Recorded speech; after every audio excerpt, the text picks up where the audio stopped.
Welcome and thank you for joining today's Energy Storage and Distributed Energy Resource Phase 2 training. Please note that all participant lines will be muted until the Q&A portion of the call. We will provide you with instructions on how to ask a verbal question at that time. If you require technical assistance, send a note to the event producer or call our help desk at 888-796-6118. With that, I'll turn the call over to Radha Madrigal, Senior Client Trainer. Please go ahead. Thank you, Marvin. Good morning, everybody. Thank you for joining us today.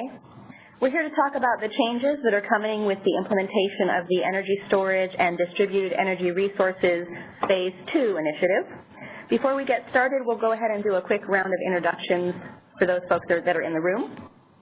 My name is Radha Madrigal, and I'm a Senior Client Trainer here at the California ISO, and I'm in the External Training and Readiness Department. Good morning, Jeff Sundvik, Manager, Training and Readiness. Good morning, Elaine Siegel, Market Services Policy Lead. Heidi Carter, Senior Client Trainer in Training and Readiness. Monica Monetary, Client Services. PSL, Senior Resource Management Analyst, Market Services. All right, so that's those of us who are collected in the room here today. I did want to make an announcement that in an effort to increase transparency and provide greater service to our stakeholders, we are recording this webinar. It will be posted on our website so that you can review it in the future and for those who are not able to join today's call.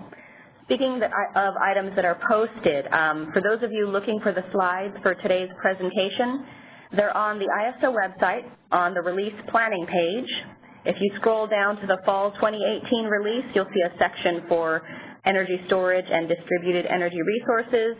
If you open that section, you'll see the presentation that's posted there. They will eventually also make their way to the Learning Center. I expect that will happen shortly after this call, and probably in about 3 business days, I'll get the recording of this call that I will then post also to the Learning Center. So you can find the slides on the release planning page today, and the recording of this call and the slides for this call on the Learning Center sometime in the future.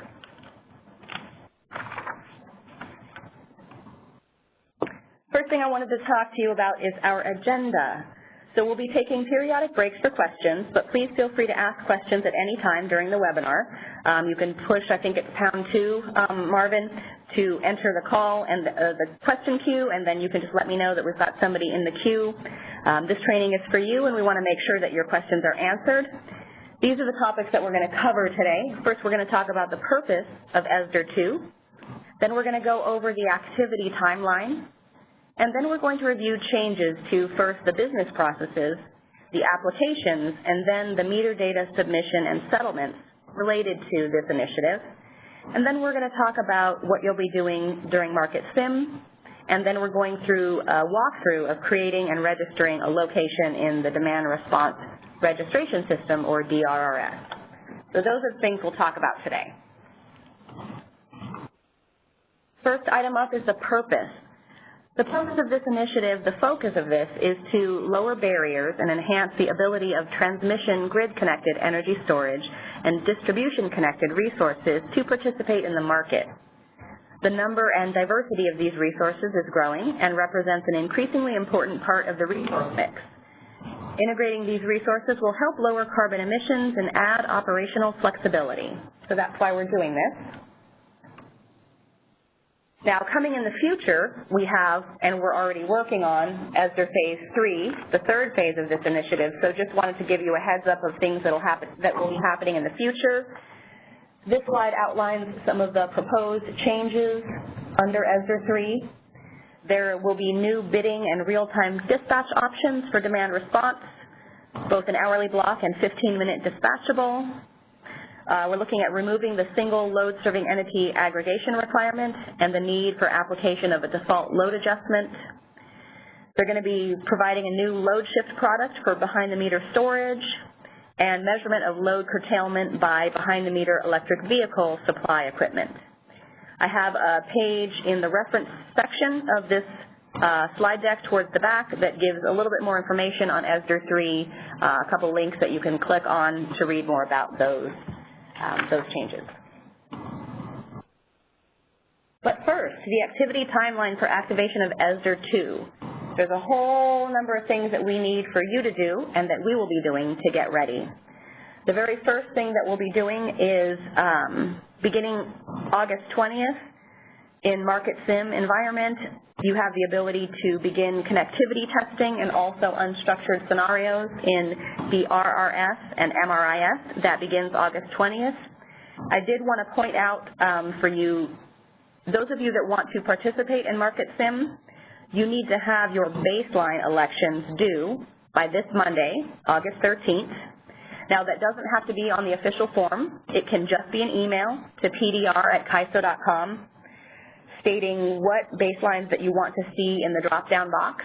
So please get those in. At this point, we have not received a lot of those. So we need you to submit that by Monday in order to participate in Market Sim. Now, with regard to Go Live, the official form is called the Performance Evaluation Methodology Approval Request, which these are your baseline elections. These need to be submitted to pdr@kaiso.com by September 4th. So let us know by Monday, August 13th, what baselines you want to see in your Market Sim dropdown. But for Go Live, what you expect to be using going forward, you need to have those submitted by 9/4. We will begin structured scenarios for DRRS and MRI-S beginning on September 4th. That's the Market Sim environment. And then we are going to be activating DRRS in production on October 1st. And on this date, a number of things will occur. First thing to note for you is that on 10/1, all active registrations and baseline methodologies are going to be end dated to 10/31. So if you have a registration out there with a start date that is greater than 10/31, it will be terminated and the end date will be the same as the start date. This way you'll be able to identify that it has been adjusted. So every active registration is going to be touched. They're all going to be end dated to 10/31. If you happen to have something out there that has a start date greater than 10/31, that will also be terminated and the end date will be set to the same date as whatever start date that you had.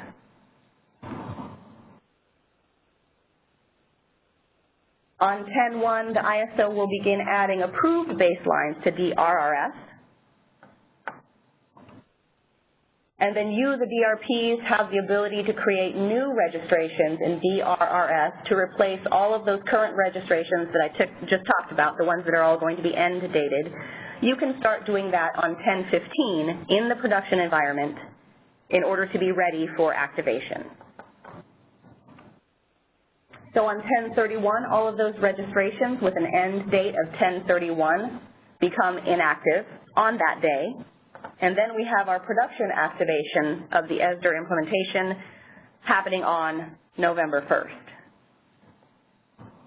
Those are a lot of things that we're doing and that we have you doing. So why don't we, Marvin, take our first question break here just to make sure everybody's clear what they have to do when in order to be ready both for Market Sim and for Go Live. Marvin, do we have any questions?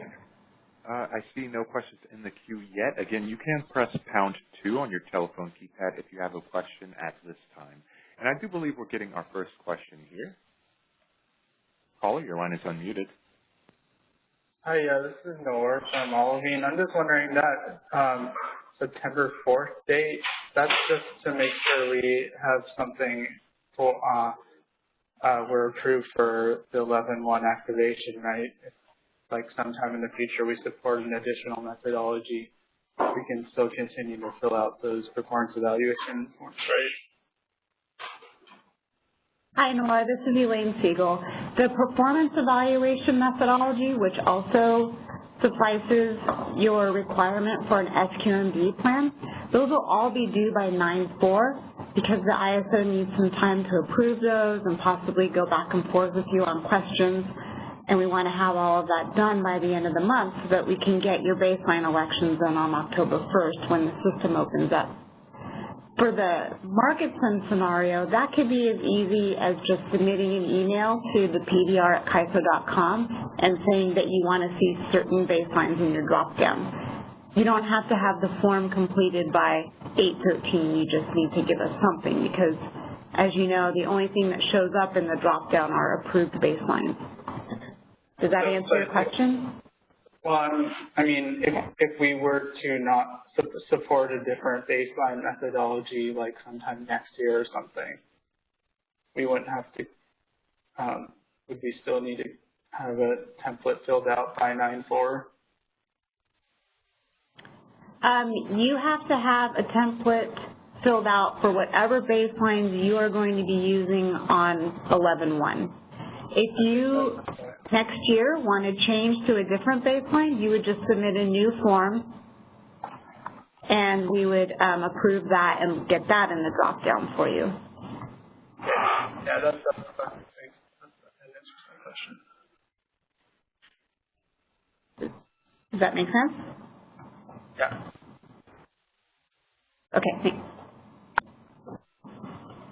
Okay, and I don't see any additional questions at the moment. Okay, we'll move forward. Thank you, Marvin. So now we're going to talk about what's changing. We have changes to business processes, changes to our applications, and to meter data and settlements. So we'll take these in order. First, we're going to take a look at the business process changes. So we have new performance methodologies that we're adding. Scheduling coordinators and demand response providers will be calculating baselines and performance based on the following performance evaluation methodologies. So there's 7 on the list. There's the control group. There's day matching 5 and 10, which is for residential only. There's day matching 10 and 10, which is for non-residential only. There's a methodology called day matching combined. There's meter generation output with 10 and 10, and then weather matching. These are the available baseline methodologies going forward as of 11/1. There is a new business process for approving these baseline methodologies.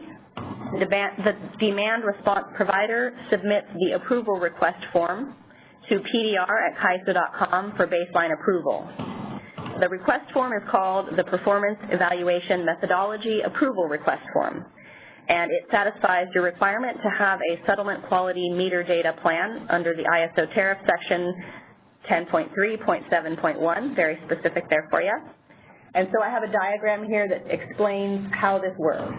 You, the DRP, submit the approval form to that email address, then the ISO looks at that and approves it, and then activates the baseline methodology in DRRS, and then you will see that methodology listed in the drop-down box in the DRRS application when you are creating your registration. Note there at the bottom to allow 10 business days for this process. So this will be the process going forward. We gave you the timelines to get your data into MarketSim. Simply just an email by 8/13 letting us know what baseline methodologies you'd like to see, and then by 9/4 in order to be ready for go live.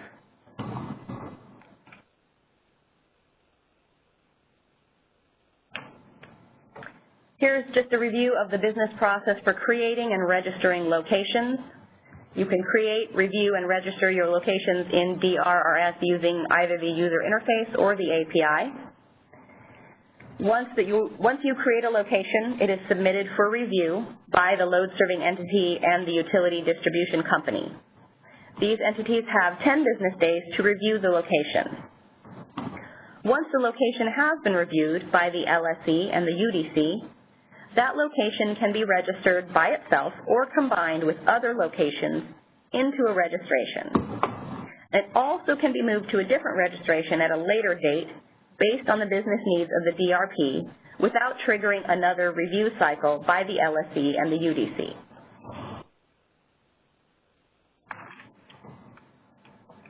We've also updated a number of our business practice manuals as a part of this initiative release. So the Market Instruments BPM has information about net benefits testing. The changes will include adding all gas price indices used in the calculation to the net benefits test report. I have a slide a little bit later that shows you, for those of you who are not familiar, that shows you where those reports are located. In the metering BPM, we've updated alternative baselines, explaining the new baselines and changes to the existing systems. And there's also a update to the definition for station power, providing examples of wholesale and retail uses for generation and storage, and clarifying what is permitted and what is prohibited with regard to netting. In our settlements BPM, there are some overall changes that I'll list for you here, and then we've got some more detailed descriptions on coming slides. So first, we are going to be consuming new data elements from MRI-S. We'll be using the net benefits test prices that are based upon modified calculations. We are going to zero out your performance meter when your total expected energy is 0 and the submitted meter value is not 0. We're going to zero out the default load adjustment when the total expected energy is 0 and the submitted meter value is not 0. We're also going to apply all of the other PDR and RDRR current settlement rules. And we'll be consuming and applying new net benefit prices using current settlement rules. Now for the specific changes, there are 3 additional pre-calculation configuration guides that were updated. So for MSS, or metered subsystem netting pre-calc, we're going to check for 0 TEE, which is your total expected energy. And if there is 0 TEE, we're going to ignore any performance meter data, or otherwise we're going to take in that meter data. And we're also going to create a flag with a value of 1 when the total expected energy is 0. With regard to no pay for RUC, residual unit commitment, when your total expected energy is 0, we're going to ignore the performance meter, and we're not going to compute the RUC no pay calculations. And for the real-time energy quantity pre-calc, when your total expected energy is 0, we won't adjust the PDR quantity at the associated load location.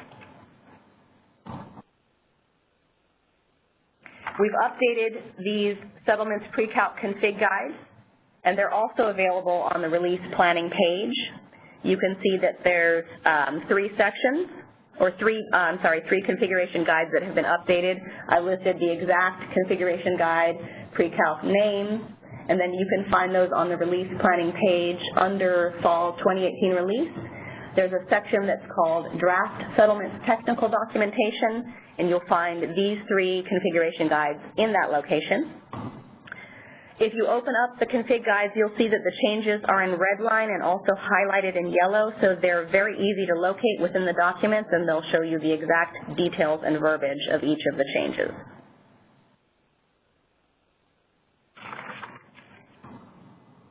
Marvin, do we have any questions about our business process changes before we move on to the next section? As a reminder, you can press #2 on your telephone keypad if you have a question at this time. I'm currently waiting to see if we have any come in here. And we do have one, so I'll go to that line. Caller, the line is unmuted. Hi, this is Chris. I just wanted to get a sense of how many people, like, your invites on your calendar, they're not giving us the website where we can log into the presentation. It just seems like a bunch of code, the invites, and so I can dial in, but I can't necessarily see your presentation online. I have to follow it manually. I was just wondering how many other people are having that problem. Do you want to just give them the link to go to again? Yeah, how about, let's do this. Heidi, can you send the link? Hold on one second here. Okay, hey Marvin, can you please send a link to this WebEx to all participants in the chat, or are they're not even able to dial in? Is that what the problem is? Some people are not dialed to the WebEx. Is that what we're saying? We should be able to send the link. Do you have that on hand? I think what the caller, what Chris was saying, is that he can dial in, but he can't connect online. Oh, he's having trouble. Is that correct? Yeah. Hi, this is Chris again. I think I went and found the market notice, and that helped. But I think the the feedback here is that your calendar invite doesn't have that information on it, or your calendar on the front page. All right. And that's a little hard. So for those of you who are on the call who can't dial in, if you can find the market notice on the CAISO homepage, it will have a link to this WebEx. And going forward, I'll take a note to double check those links on the calendar entry on our ISO website. Those apparently aren't showing up properly. So we'll make that change for the future. Okay.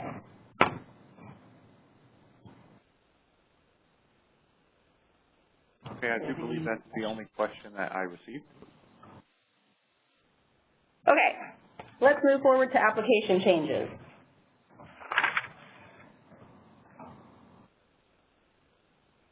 So there's three different things that we're changing. The first thing that we're doing is we are going to be decommissioning or winding down the use of our demand response system. So DRS, the demand response system, is going to operate in parallel with MRI-S for data submission and baseline calculations for trade dates 1031 and prior.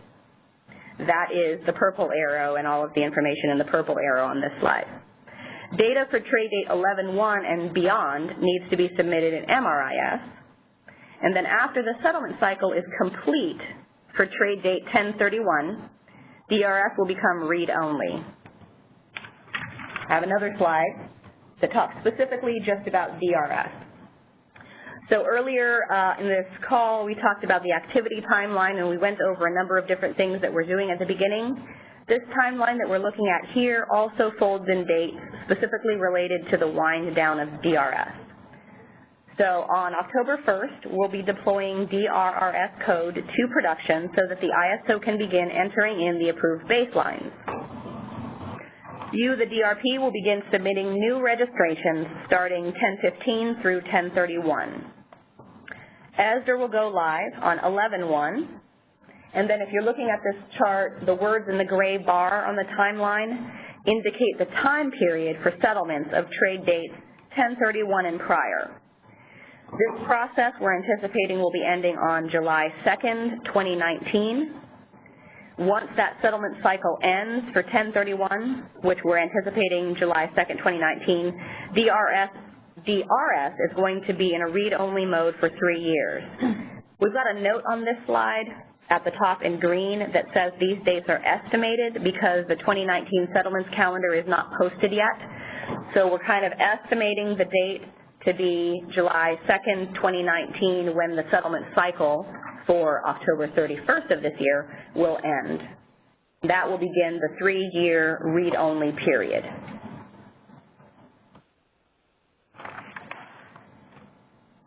So to highlight what's happening with DRS and the wind down, the submit services will end for all trade dates 11/1 and forward.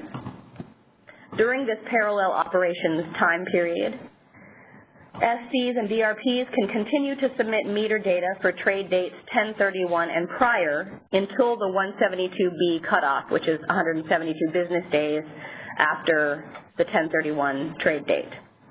Now, you, the SC or DRP, have the option to not use DRS anymore if you don't want to for trade dates prior to 1031. You can calculate the baseline based on the baselines that you are approved for and submit that data into MRI-S. But we are going to hold DRS open for you if you want to continue submitting for all trade dates up to 1031. And then it kicks into that read-only mode for 3 years after we complete the settlement cycle for that trade date of 1031.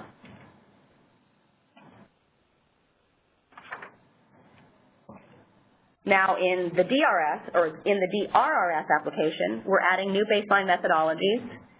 I want to point out that you will only see the approved baselines in your drop-down box. It starts off blank. You need to submit the forms by 9/4 in order to start seeing baselines populate in that field. I'll show you what that field looks like when we get to some of the screenshots in a little bit later. We've also changed the registration process in DRRS to identify control group and treatment group locations. The control group is used as a baseline data set that the treatment group is compared to in order to determine performance. So this slide here shows the relationship between a control group and a treatment group.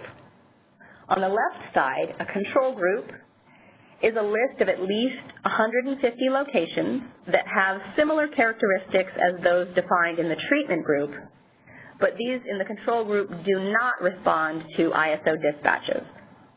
The locations defined as control group may be from multiple sublabs.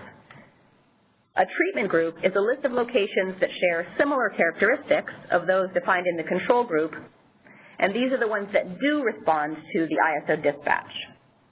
The locations defined in the treatment group may only be from one sublab. So if you think about the terminology control group and treatment group, it's kind of like a scientific experiment. A control group is something, a baseline group that you look at, that you compare the activity of another group to. So all of the resources or locations in a control group are used just for that comparison purpose. They're never the ones that are responding to the ISO dispatch. The resource, and they have to be at least 150 of those in that control group that we're using for comparison purposes.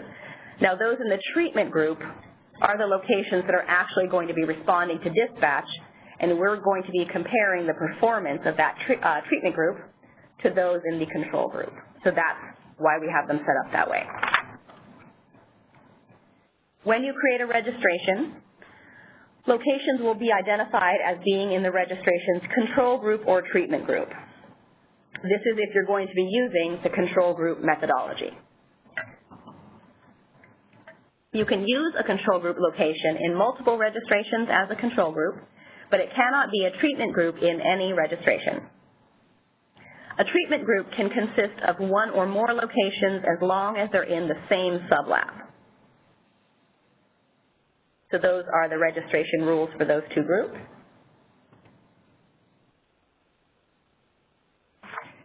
Now we're moving on to the applications for MRI-S, or the Market Results Interface for settlements.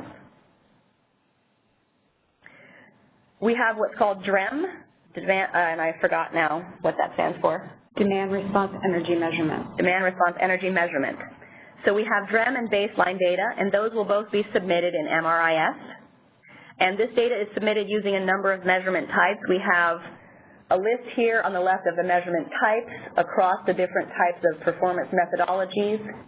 One thing I do want to note for you in the second column here that says meter generation or meter generator output 10 and 10, and it has a CBL measurement type here. We wanted to point out for you that the CBL applies to the portion of the performance measurement that uses the day matching performance methodology.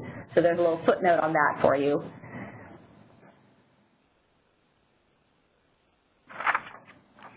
Now I do want to point out here that baseline data is CBL and TMNT, and then DREM, the Demand Response Energy Management, is going to be GEN, Load, and MBMA. I've got more of that listed on the settlements slides as well, so I'll get into that in just a little bit. In the UI for MRI-S, you'll see that the new measurement type for meter before, meter after, which is the MBMA, has been added to MRI-S, so you'll see that in Market Sim. I did want to point something out here. You'll notice that this drop-down does not show your baseline load data, which is the CBL, or your treatment group load data, which is TMNT. I have something about these measurement types again in the settlement section, but I did want to mention that although we are using MRI-S to collect this baseline data, your baseline data, because we're just looking at that for auditing and analysis, is not actually considered meter data.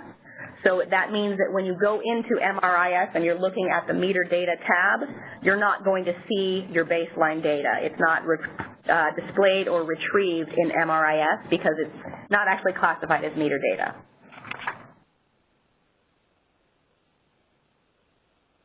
And then here's the location of the net benefits test results that I was talking about earlier. Although this isn't an application, I felt this was the best category to put these changes into. We have a net benefits test. These reports are published on the 15th of every month for the preceding trade month. These they provide on-peak and off-peak monthly threshold market clearing prices that are applicable to demand response resources. For those of you who are new, you may not know where these reports are located, so I have a screenshot here of our reports and bulletins page, which is accessible from the Market and Operations tab on CAISA.com. You'll see the heading for Demand Response Net Benefit Test Results towards the top of the list. And after the project has been implemented, you'll see that we have expanded the fuel regions to add all active gas hubs.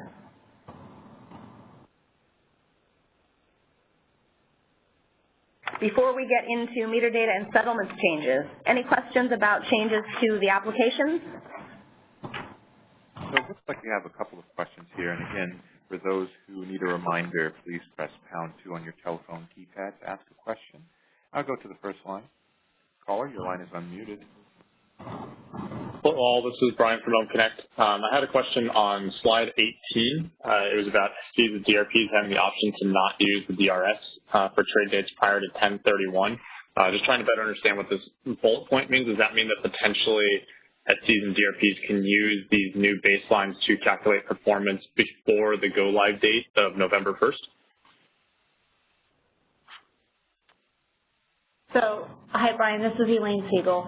So yes, if there's a trade date before 10/31 and you don't want to use the DRS, which does the 10 and 10 SMA or hourly gen if you've chosen hourly gen, if you want to go ahead and calculate those under a new baseline, you can go ahead and submit that into the MRI-S and not submit anything to the DRS. Does that make sense? Thank you. That's helpful. Yes, I was wondering, in that case, sort of how far along does the SC and DRP have to be in the, for instance, do they have to have the registration that then states the baseline methodology that they're using? Presumably they have to be approved for the baseline methodology as well. And these are steps outside of the market sim, right? These would actually be steps that you're taking on production. So whatever baseline you're approved for, you can, on 9.4, you can ask to be approved for all of them, or you could ask to be 1 or 2.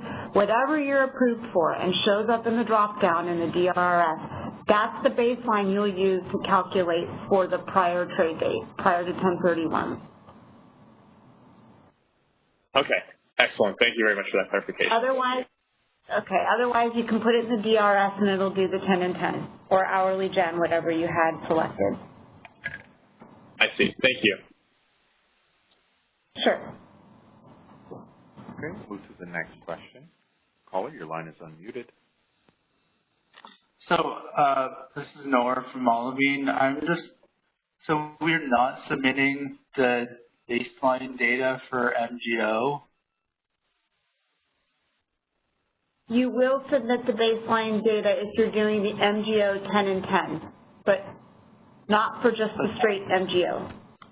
Not for just MGO. So there's no audit process for that? Well, I wouldn't say that, no. We're able. But we're not submitting that data to MRI-S. I'll say that. Part of for the straight MGO, no, you do not. Okay, thanks. So if it's just the behind the meter energy storage device, then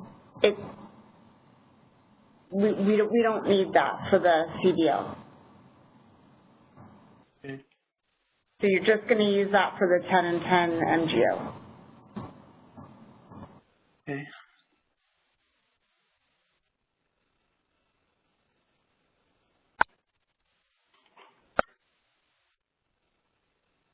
And I'll be updating the BPM as well to talk about that. I think we missed clarifying it, and basically it's just going to say that since MGO is a performance evaluation methodology that directly meters the behind the meter device to measure the demand response, provided the device separate from the facility load, there's not a requirement to submit that for monitoring purposes.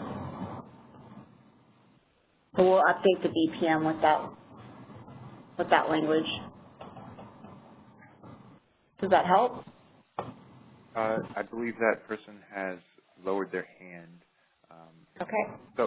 So I did receive one question requesting that you define sublap. Define a sublap? Yes, I believe so.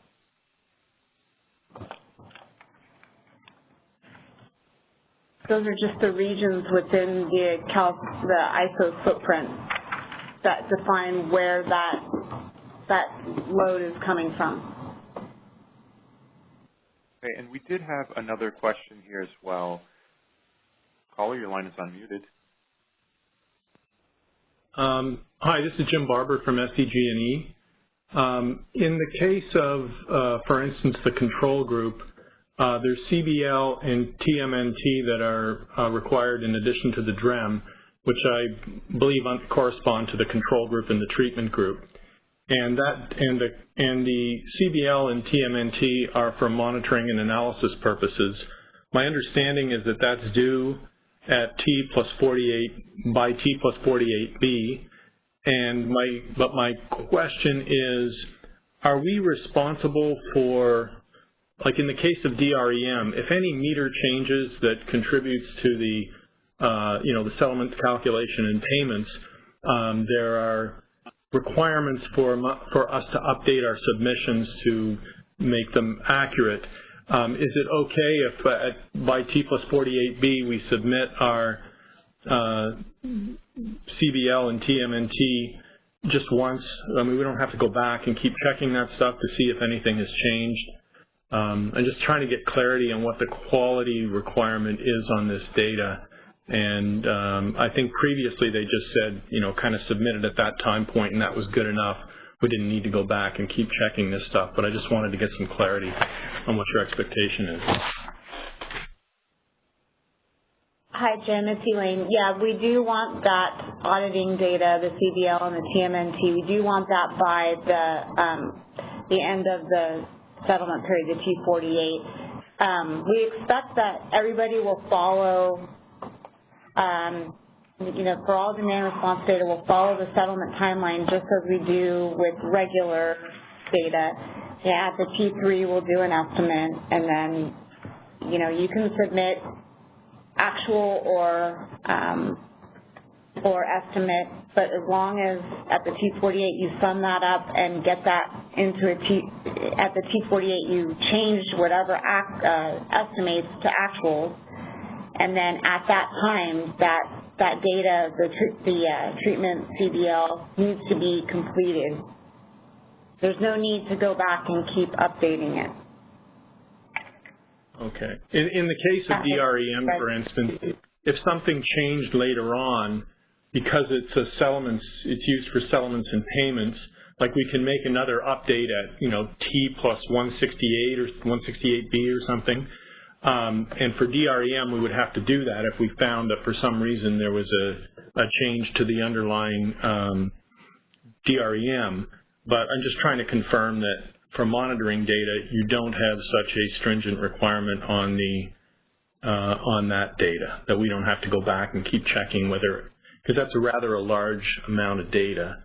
And if 1 meter is 5 after T+48. So you're saying if after the T48 you change your DREM, do you need to change the underlying data as well? Yes. I don't think we've talked about that, so my gut is to say no, but then if we're going to go back and do auditing and we see a discrepancy between what the new DREM was, then there may be a question. So let me take that back and talk about it with the team, and then we'll clarify it more at the next customer partnership group on the 14th. Okay, great. Thanks, Elaine. Is that okay? Yep. All right. Okay, and those are all the questions I have at this time. All right. I'm going to catch up to where we were on our slides. We're now going to be talking about the meter data and settlements changes. So here this kind of leads into or follows on the question that we just had. We've got different types of data that we're going to be submitting into MRI-S. We have data submission for analysis and monitoring, and this is your customer load baseline data and your treatment group load data. So the DRP needs to submit hourly data by resource ID and registration ID for analysis and monitoring. This is of your customer load baseline. Now in the system it's abbreviated to CBL, so that's not a typo. It's referred to in the tariff as customer load baseline, but in MRI-S the abbreviation became CBL, I think, for customer baseline, so that's just CLB, CBL, it's all the same thing we're talking about. And then the next thing is treatment group load data. This baseline data is used for monitoring purposes and does not flow to settlements. So although MRI-S is used to collect baseline data, this is not considered meter data, which means that you can't see it or retrieve it using MRI-S after you've submitted this category of data. I do want to mention if you happen to have an error in submitting a batch, you will still be able to see your batch error reports, and it'll show you that you've got an error, and you'll see this kind of measurement type listed, CBL or TMMT, so it recognizes it, but the meter data screen that shows you all of your meter data is not going to show you this monitoring data. I wanted to restate that. And then there's the performance data, which we will be using for settlements. And this is what we're calling DREM, Demand Response Energy Measurement, and it's to be submitted for all demand response events. This settlements data must be submitted in 15-minute or 5-minute granularity, and it's in 3 different measurement types, gen, load, or MBMA, which is the meter before, meter after. With the implementation of ESDER 2, we have this new measurement type called meter before, meter after. And this was created for the DRP or the FC to submit load data for resources that are certified for ancillary services. This gets mapped to data used for existing ancillary services no-pay settlements calculation so that we do not pay any undelivered AS. The DRP shall submit load data for the period of any AS award as the load measurement type and MBMA load data for one interval prior to the DR event and one interval after the DR event as MBMA. So you can think of it as you're submitting the same data twice across 2 different measurement types, one for the actual AS award period and the other, meter before, meter after, is for the same period of intervals, but it also includes the interval before and after, which is where we got the name, MBMA. Before we get into what you need to do during Market Sim, does anybody have any questions about the meter data and settlements changes? Once again, you can press #2 on your telephone keypad to ask a question.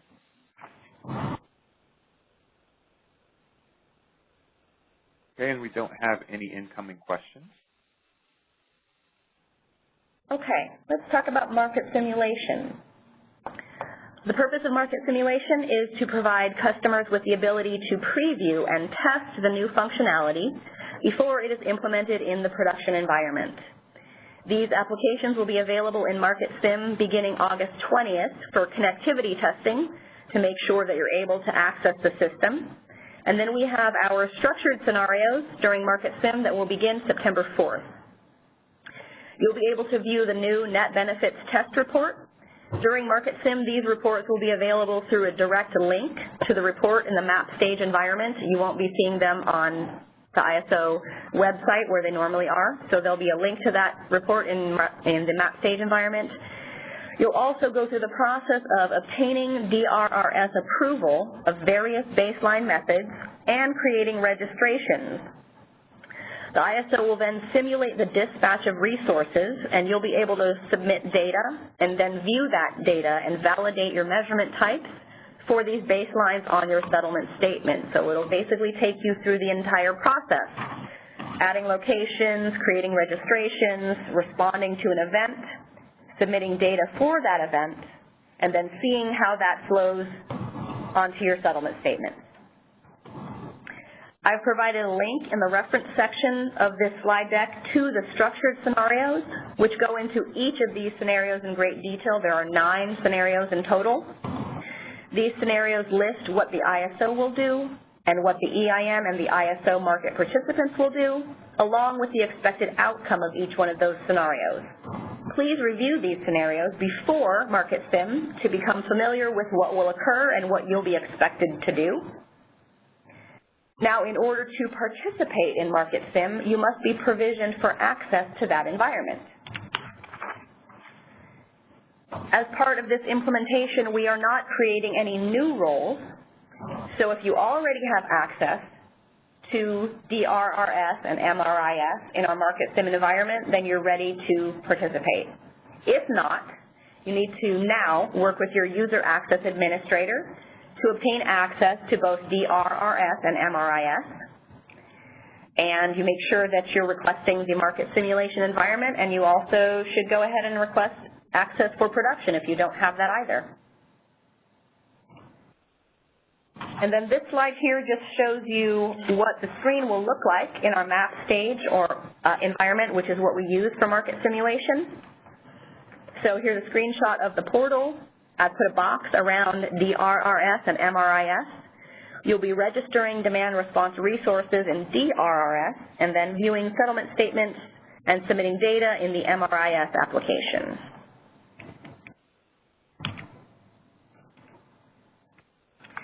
That was Market Sim. Marvin, do we have any questions on the call from folks who are curious about the Market Sim activities? Not seeing any questions just yet. We'll give you a few moments. Again, that's #2 on your telephone keypad.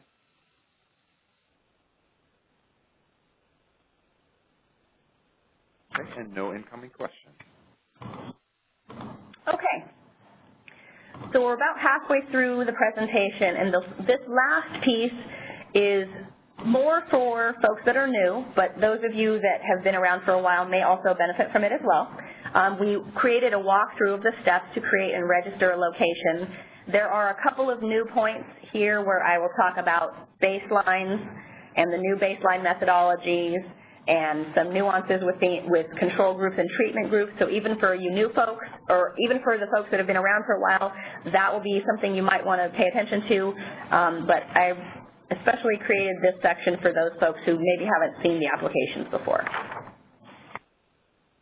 So we wanted to go through the process of creating a location and a registration. So this is kind of how it works. You create a new location. That location needs to be reviewed by the UDC and the LSE.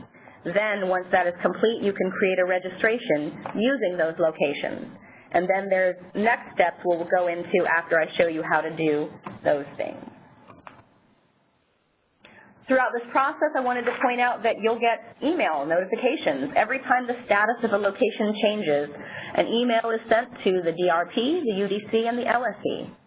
These notifications are sent based on the role assigned to the DRRS user in AIM, which is our Access and Identity Management tool. So if you're listed as a DRP, an LSE, and a UDC, you'll be getting a lot of email. So how do I create a new location? This is something that the DRP can do, so I've put a little acronym in the lower right of the different slides for who's doing what along this process to keep us on track. So creating a new location is functionality for the demand response provider only. You can't see these buttons if you're a UDC or LSE. So you select the Locations tab and you click the Create button. And then you'll see this screen here. Notice that there are a number of required fields that are marked with an asterisk. So you'll complete this screen with the relevant information. The validation in the application checks in master file for valid sublaps during the time period that you've selected. The P node or price node is required if creating a registration for a custom resource, and it's not required if you're using a predefined resource. When you're finished with the screen, you click the Save button, and that will put it in draft mode so that you can continue working on it. Or if you click Submit, that will send the location to the UDC and the LSC for review at the same time. When you save a location by using the Save button, the status is set to New. And that is to differentiate from a location that has been submitted. If you submit a location for review, that status gets set to pending, and then the UDC and the LSC will receive a notification that there is a location pending their review.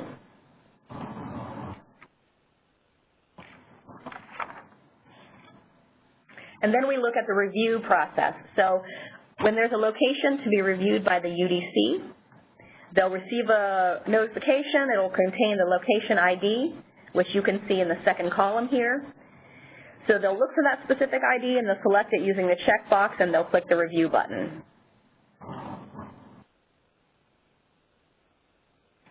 When they look at the location, you'll check a box indicating whether or not it's a valid location. If it's not valid, you'll be required to enter a review comment explaining the situation.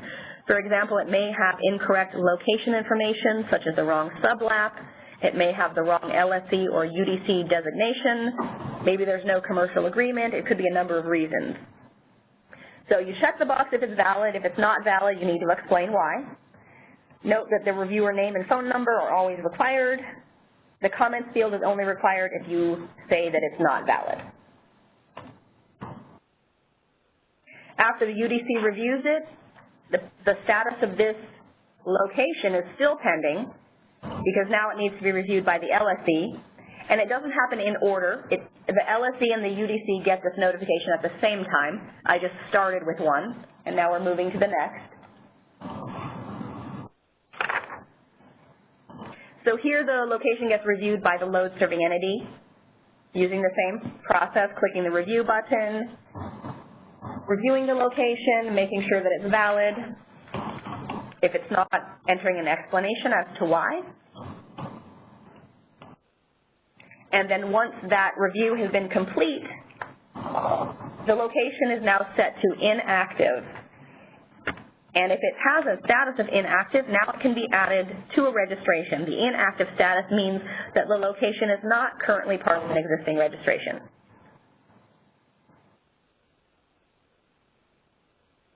So now that the location has been reviewed and is available, the demand response provider can create a new registration, and there's a couple of different ways to create a registration. You can do it from the registrations screen by clicking Create. When you create a new registration, you can see by the asterisk that there are a number of required fields. The choices that you make in these fields will filter your locations to only those that meet all of the criteria, including the start and end date parameters.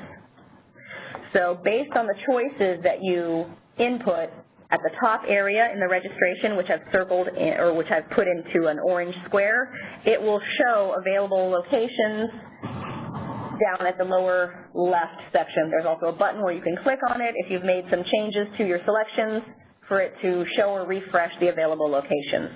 So everything that fits the criteria that you have put in that doesn't already belong to a registration is shown. I did want to point out that before we go to the slide, note that registrations are not adjustable. They are a snapshot in time of a specific set of locations that meet specific attributes for a specific date range. If you want to add or remove locations from a registration, you need to end date the registration and create a new one. Here is the new location of where the baseline field is. You're going to select a baseline method that will be used to determine the performance of your resource.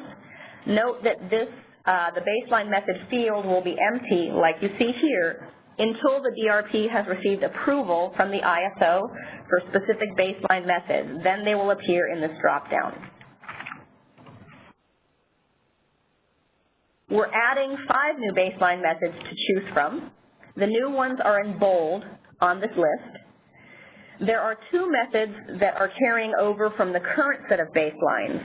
However, With that said, the name or the title of that baseline is changing slightly, which is why, if you remember earlier when I talked about on 10.1, when DRRS is activated in production, all active registrations and baselines are being end dated to 10/31.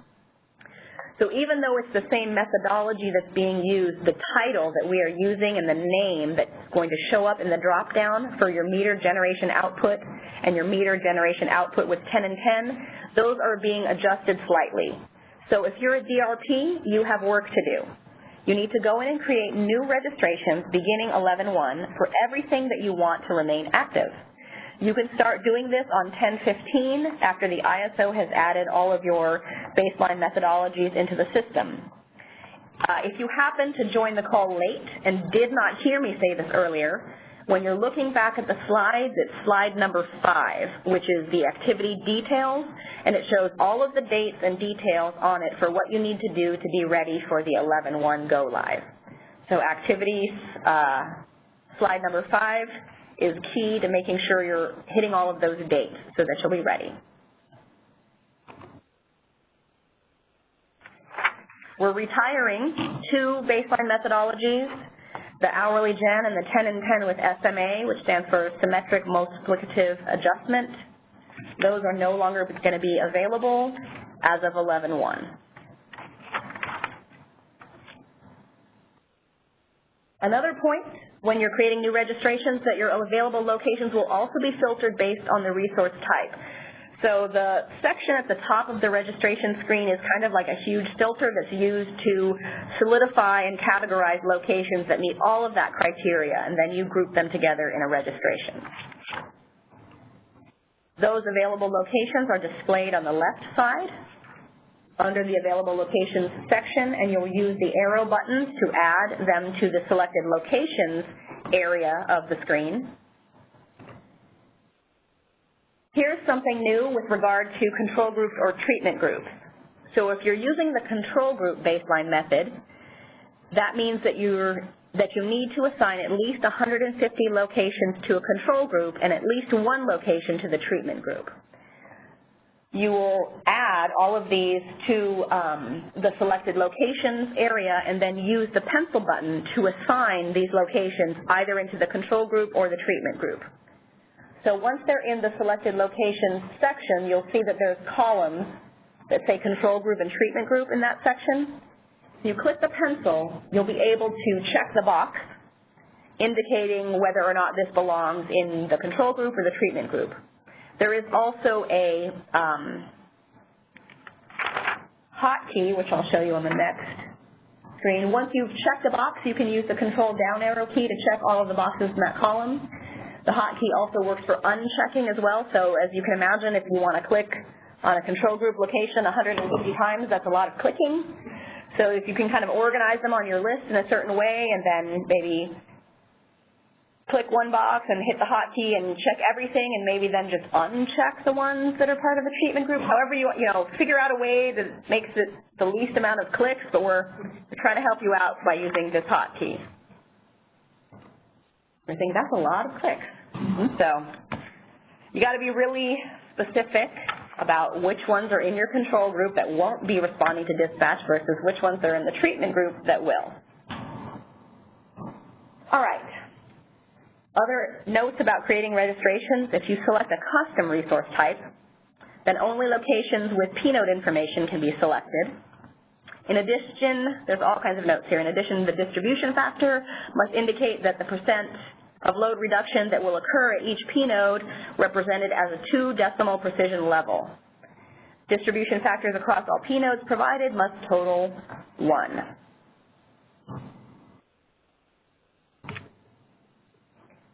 There's also something related to predefined resources. If you select a predefined resource type, the resource field will display available resources that can be selected based on the registration info provided, including resource IDs that were previously assigned to the DRP or unassigned predefined resource IDs for the identified sublab. Other things. Save and submit. So save, if you are still working on this and you need to put it on hold so that you can do some more work. You can save it and it'll create a new registration and it assigns a registration ID, but it doesn't submit it yet. If you submit the registration to DRS, submit the registration to DRS. I need to update this slide. We're no longer submitting things into DRS, so 57. I'll make this change for the slides that get posted. I'll update that. These registrations get submitted and we proceed with resource management.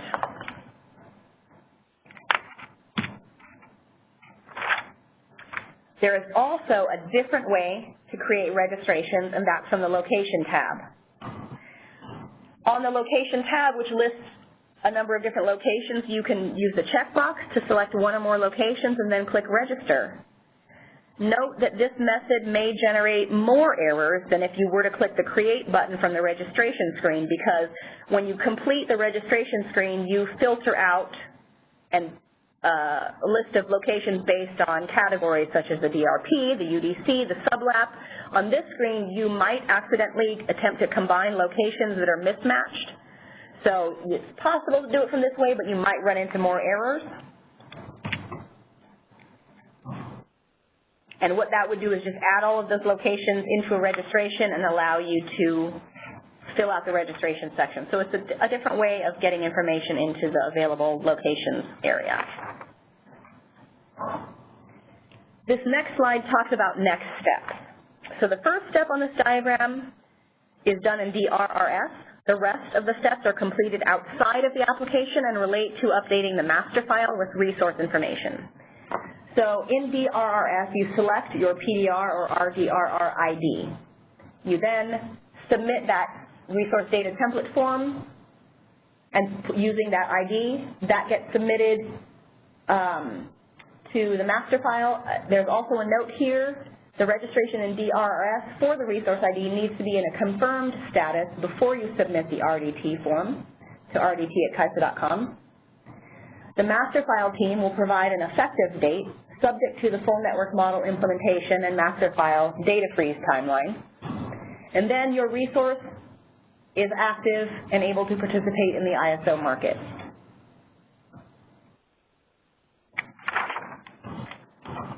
And then once it's in the market and participating, I wanted to put together just this quick slide here to talk about next steps for after a resource is dispatched for a DR event. You need to make sure that you submit both your performance data for settlements and the underlying load data for auditing, following all of the settlements meter data timelines so that you can review the results of this activity on your settlement statement.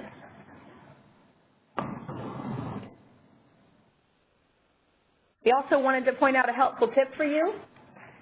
Send an email to pdr@kaisa.com to be added to the DRRS email notifications. This is helpful when it comes to the defend process and when the registrations are approaching their end date. That came to me from the PDR team. And Elaine? Yes, can I say something? For those email addresses that you're putting in the DRRS for notification, we suggest that you guys start using an email group, because what we're noticing is that people will leave and the notifications are going to the people who have left the company, and as you know, after a 10 days of no answer, the location automatically goes to the new DRP. So when you're doing that, or even maybe think about what email address you have in there now, think about changing it to a group so that multiple people get the notifications even if one leaves the company. Thanks, Elaine. Sure.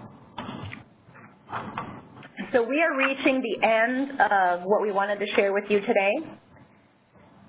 I'm going to show you one next slide and then we'll go for questions. I wanted to point out that support during market simulation, please call the ISO service desk or submit a city ticket selecting the appropriate market sim environment. And then after production, you'll contact the ISO service desk for urgent issues, or you can also submit a ticket in city selecting the production environment for the applications that we talked about, your DRRS and your MRI-S. Now, does anybody have any questions? I know we covered a lot of topics, process changes, application changes. changes to settlements, and then what we want you to do in Market Sim, and then a walkthrough, kind of a quick walkthrough. So before we close the call, we've got some time here to answer any questions that you may have. Okay, looks like we have one question coming in. Again, one final reminder, you can press #2 if you do have a question at this time. We'll go to that line. Caller, your line is unmuted. Hi, this is Jim Barber at SDG&E. I have a few different things, I think 4 topics. The first one is an observation. When you were discussing the creation of a new registration using the control group methodology, in our experience, if you're using the user interface and you enter in locations for a registration, and then you want to save it and then come back and add to it, and then try to go from the save status to the submit status. If you have more than 20 locations in it, you can't complete that transition. So if you're going to use the user interface, in my experience, unless you've changed the functionality, since the control group requires at least 150 by definition, you're greater than 20, you would want to go in and put in all of those locations for both the control group and the treatment group in one sitting and then submit. That might work, but if you try to save it and then submit it, in my experience, that doesn't work. For our part, we'll be using the APIs, but this is just sort of a question that might be applicable to some other users. So that's just an observation. I have a question. You discussed that when we go into production, we will be able to create our new registrations on beginning October 15th, but prior to that, we need to submit the forms for getting approval to use the various baseline methodologies that we want to use. I don't know if you have a date for that off the top of your head, but if you could provide that at some point in the near future, that would be helpful. Presumably that's before October 15th. Yes, the date for that is 9/4, and it's on the activity chart. Slide 5. Slide 5 lists all of the different. So on there, it's to submit and I forgot the name of the form, performance evaluation methodology. Yeah. Performance evaluation methodology to pdr@kaiser.com, 9/4. Okay, thank you, Robin. That will give us time. Yes, that'll give us time to take a look at those, because starting 10/1, we will be entering your approved baselines into DRRS. Once that code drop happens on 10/1, we'll start entering those into there for you, so that you can use those starting 10/15. Okay, thank you very much. I must have missed that when I reviewed your documentation. Okay, there's another aspect, which is control group validation. We didn't cover that.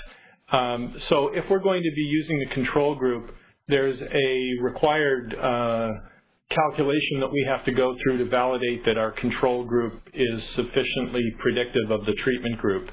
And then we have to submit the results of our validation to KAISO. It would be helpful to know at some point, I didn't see documentation on this on the BPM so far, but specifically what you're looking for in terms of that documentation, how to submit it, and when to submit it relative to the creation of the new registration. So if you could provide either direct me to where that's already available, or publish something to that effect, it would be helpful. Go ahead. Jim, this is Elaine. I will call you after this call to get a little bit more clarity on your last point, and then whatever we come up with, we can talk about at the CPG for everybody. Again, the CPG is going to be on the 14th. So I'm not quite sure what you're asking. I think I know, but I'll call you later to clarify, and then we'll get it out on the CPG. Okay. Your comment about the UI not able to move more than 20 locations from a save to a submit status, I'll have to talk to IT about that. That's interesting. and it's a good observation if that's truly happening. So we will look into that and possibly have some more information at the CPG as well. Okay. And then the other question that I had is, earlier in the year in the CPG calls, we talked about when we create a control group control group registration, that there would be some specific registration approval process or approval required from CAISO. And so I'm just wondering whether that's still your intent, and it would be helpful to understand how that works relative to us submitting a registration and how soon it can be available for use in production if that's the case. Because I think at the time there was some indication that there would be kind of a 10-day business approval from CAISO required from that. And if that's going to happen, I'd just like to get some clarity from you on that so we can figure out our timing on submitting registrations. Okay, so that 10-day approval doesn't apply to just control group. It applies to all the performance evaluation methodologies, or baselines as we've been calling them. So out on the web, I don't have a specific location off the top of my head, but it was talked about during a CPG. So I believe that the performance evaluation methodology forms are out where the CPG information is. But each one of those, there's several of them, they relate directly to, there's a cover page for each of them, and then there's also a specific form for each of the different baselines. That's the 10-day approval. So when you submit that, that's when we start approving. Okay, all right. So I misunderstood. So when we had this discussion on the CPG before, I thought you were talking about approval of the registration. But this 10-day period applies to approval for the use of the baseline methodology on any and all registrations that we plan to use. Okay, so there is no 10-day approval on specific registrations then? No, the only approval is the, once you register, you've got that UDC, LSE approval, but that's standard. On location. That's for location. On location already. Okay, all right, thank you. That's very helpful. Okay. Thank you, Jim. Marvin, do we have any other questions? So I'm not seeing any additional questions at the moment. If you wanted to give a few more moments, again, that's #2.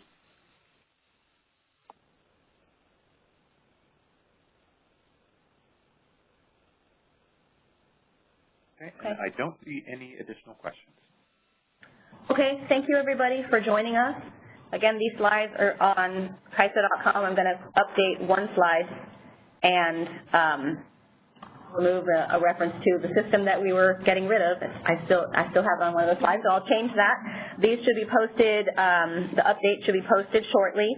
The recording for this webinar will be posted in about 3 or so business days. So that you can refer to it again as we get closer to Market Sim, or for anybody that was not able to join the call with us in person. I appreciate all of your questions and your engagement. Looks like Elaine has one more thing. Sorry, one more thing. So a market notice went out a couple weeks ago asking for questions to cover at the CPG on the 14th. Today is the last day to submit those questions. So if anything from today's training pops up in your mind, you have a question, please submit those to pdr@caiso.com so that we can get those up on the slides for the CPG on the 14th. That's it. Okay. Thank you, everybody, for participating today. I'm sure that we'll talk to most of you at the CPG call on August 14th, and we look forward to talking to you there. Have a good day. Thank you for joining today's conference. The session is now concluded, and you may disconnect.